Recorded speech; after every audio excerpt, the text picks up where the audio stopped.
नमस्कार दोस्तों, स्वागत है आप सभी का मेरे YouTube चैनल में। तो आज के इस क्लास में हम प्रश्नावली 3.6 के क्वेश्चन नंबर 1 के 7वें क्वेश्चन को सॉल्व करेंगे, जिसमें कि दिया हुआ है 10 बटे में x प्लस वाई प्लस 2 बटे में x माइनस वाई बराबर 4 और 15 बटे में x प्लस वाई माइनस 5 बटे में x minus Y equal to -2। तो इन दोनों समीकरण को हमको दोनों चर x और y का मान ज्ञात करना है। तो इन दोनों समीकरणों को हम मान लेते हैं कि हमारा पहला समीकरण है और नीचे वाला ये दूसरा समीकरण है।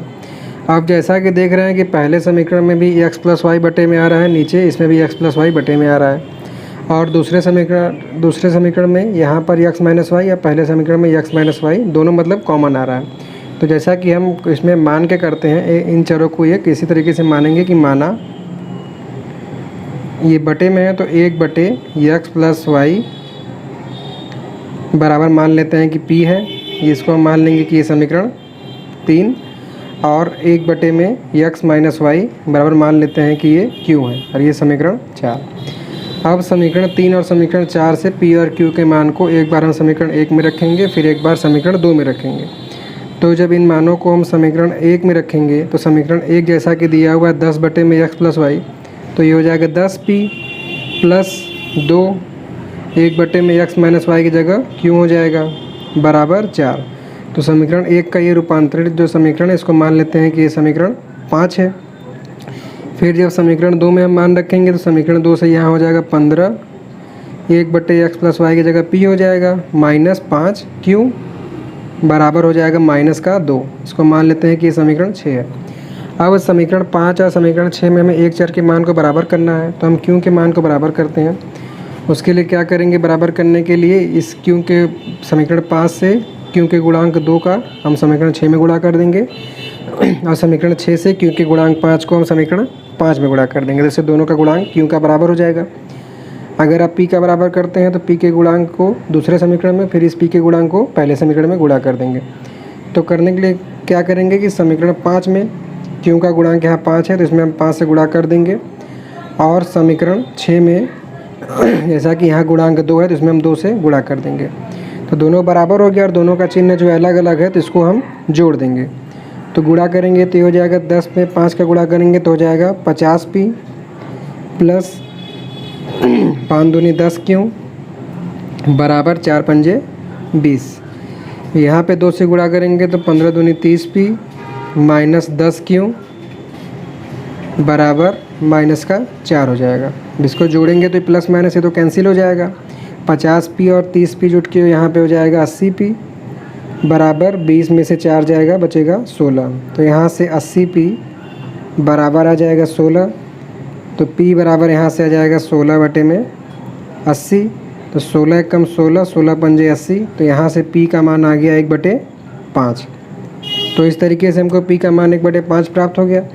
अब इस p के मान को हम चाहे तो समीकरण 5 में रख दें या फिर समीकरण 6 में रख दें। तो हम p के मान को समीकरण 6 में रखते हैं। तो जब समीकरण 6 में हम मान रखेंगे तो समीकरण 6 जैसा कि दिया हुआ है 15p माइनस 5q बराबर -2। तो p की जगह में रखना 1/5, तो ये हो जाएगा 15, p की जगह 1/5 माइनस 5q बराबर -2। 5 से 15 काटेंगे 3 आएगा, 3 माइनस 5q बराबर -2। तो यहाँ से माइनस का 5q बराबर हो जाएगा -2, और 3 जो q के साइड प्लस में है उधर जाके माइनस हो जाएगा। तो -5q बराबर -5, -2 -3 जुट के -5, माइनस से माइनस कट गया। तो यहाँ से q बराबर हो जाएगा 5, ये गुणांक इसका बटे में आ जाएगा। 5 से 5 कट के 1 आ जाएगा, तो यहाँ से q का मान 1 हो गया। अब इस p और q के मान को उठा के हम एक बार p के मान को उठा के हम समीकरण 3 में रखेंगे, और q के मान को उठा के हम समीकरण 4 में रखेंगे। तो यहाँ से हमको x प्लस वाई और x माइनस वाई का मान ज्ञात हो जाएगा। तो जब p के मान को 1/5 को हम समीकरण 3 में रखेंगे तो समीकरण 3 जैसा कि दिया हुआ 1 बटे में x प्लस वाई बराबर p, तो p का मान हम रखेंगे तो x प्लस वाई p की जगह आ जाएगा 1/5। तिर्यक गुणा करेंगे तो मतलब कि जब दोनों चीज़ बटे में संख्या है, ऊपर एक एक बराबर अंक दिया है तो ये पलट जाएगा, और इसको हम लिख सकते हैं कि x प्लस वाई बराबर 5। तो इसको भी और आगे सॉल्व करना है, तो इसको मान लेते हैं हमने समीकरण 6 तक माना है, तो इसको मान लेते हैं कि ये समीकरण 7 है। फिर इसी तरीके से जब समीकरण 4 में हम क्यू का मान रखेंगे, तो समीकरण 4 जैसा कि दिया हो x 1/x माइनस वाई बराबर क्यू, और 1/x माइनस वाई क्यू का मान है 1, इसको 1/1 लिख सकते हैं। तो उसी तरीके से भी पलट जाएगा, ऊपर दोनों चला जाएगा, तो हो जाएगा x माइनस वाई बराबर 1, इसको मान लेते हैं समीकरण 8। तो यहाँ देख रहे हैं कि y प्लस में दिया हुआ है, यहाँ y माइनस में दिया हुआ है। दोनों समीकरणों को अगर हम जोड़ देंगे तो y से y कट जाएगा, x का मान निकल जाएगा। तो इसलिए समीकरण 7 और समीकरण 8 को जोड़ने पर, तो समीकरण 7 दिया हुआ है x प्लस वाई बराबर 5, और समीकरण 8 दिया है x माइनस वाई बराबर 1। तो यहाँ y से y तो कट गया, यहाँ हो गया 2x बराबर 5 और 1 6। तो x बराबर यहाँ से आ गया 6/2, 2 3 6, तो x का मान आ जाएगा 3। तो इस प्रकार x का मान 3 पता लग गया। अब इस 3 मान को आप चाहे समीकरण 7 में रख दें या फिर समीकरण 8 में रख देंगे तो y का मान निकल जाएगा। तो x बराबर 3 हम समीकरण जो है 7 या 8 जिसमें आप उचित समझे रख दें। तो मैं जो है इसका मान समीकरण 7 में रखता हूँ।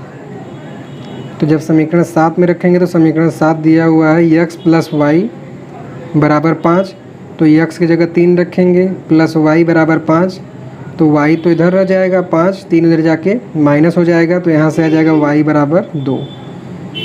तो इस तरीके से x का मान 3 निकल गया और y का मान 2 निकल गया। अब एक बार मैं आपको समझा देता हूँ कैसे इसको आपको पूरा कॉपी में नोट करना है। तो जैसा कि आप देख सकते हैं कि हमारा दोनों समीकरण जो दिया हुआ था 10/x plus Y plus 2/x minus Y बराबर 4, ये समीकरण 1 था। और दूसरा समीकरण है 15/x plus Y minus 5/x minus Y equal to -2।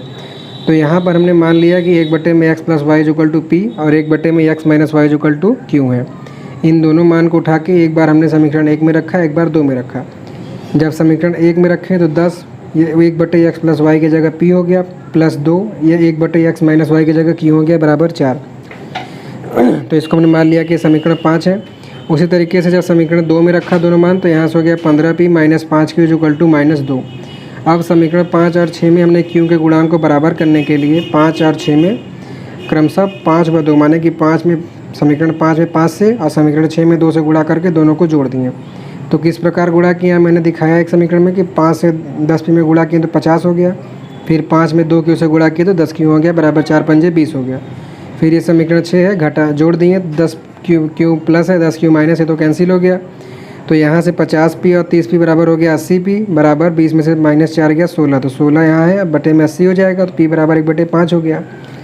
अब p बराबर 1/5 को जब हम समीकरण 6 में रखेंगे जो कि दिया हुआ है 15p minus 5q equal to -2, तो यहाँ p की जगह 1/5 रखेंगे तो 15 गुणे में 1/5 माइनस 5q इक्वल टू -2, 5 से 15 काटे 3 हो गया, 3 माइनस 5q इक्वल टू -2, तो -3 को उधर भेजे तो -5q इक्वल टू -5, माइनस से माइनस कट गया, 5 से 5 कट गया, q बराबर 1। फिर इन दोनों मानों को उठा के हमने समीकरण 3 व 4 में रखा। तो जब p का मान समीकरण 3 में रखें तो समीकरण 3 जैसा कि दिया हुआ 1/x plus Y equal to p, तो p बराबर 1/x प्लस वाई, p की जगह 1/5 रखें।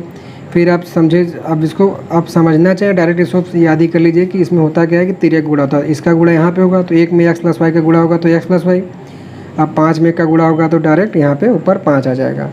सीधी बात ये समझिए कि अगर अंश में अगर 1 दिया है, दोनों संख्याएँ डायरेक्ट ऊपर आ जाती हैं। फिर इसी तरीके से हमने q के मान को समीकरण 4 में रखा। समीकरण 4 जैसा कि दिया हुआ 1/x minus Y equal to 4, तो q बराबर 1/x माइनस वाई, q का मान 1 है, 1 बराबर 1/x माइनस वाई, तो यहाँ तिर्यक गुणा होगा x minus Y equal to 1। फिर इन दोनों को हमें सॉल्व करना है 7 और 8 को। तो जब हम समीकरण 7 और 8 को जो है जोड़ दे रहे हैं तो यहाँ y प्लस है, यहाँ y माइनस है, 7 में प्लस है, 8 में माइनस है, तो y से y कट गया, तो x और x जुट के 2x हो गया बराबर 5 में जुट के 6 हो गया, तो यहाँ 2 बटे में गया तो x का मान 3 निकल गया। अब समीकरण 7 में हमने x बराबर 3 रखा। समीकरण 7 जैसा कि दिया हुआ x plus Y equal to 5, तो x plus Y equal to 5 है, x की जगह 3 रखें, 3 उधर जाके माइनस हो गया तो y बराबर आ गया 2। और इस तरीके से हमारा ये क्वेश्चन भी। तो फ्रेंड्स, अब आपके सामने इस क्वेश्चन का सॉल्व दिखाया जा रहा है, जिसे देख के आप इसे स्टेप बाय स्टेप अपने कॉपी में कैसे नोट करना है उसको नोट कर सकते हैं।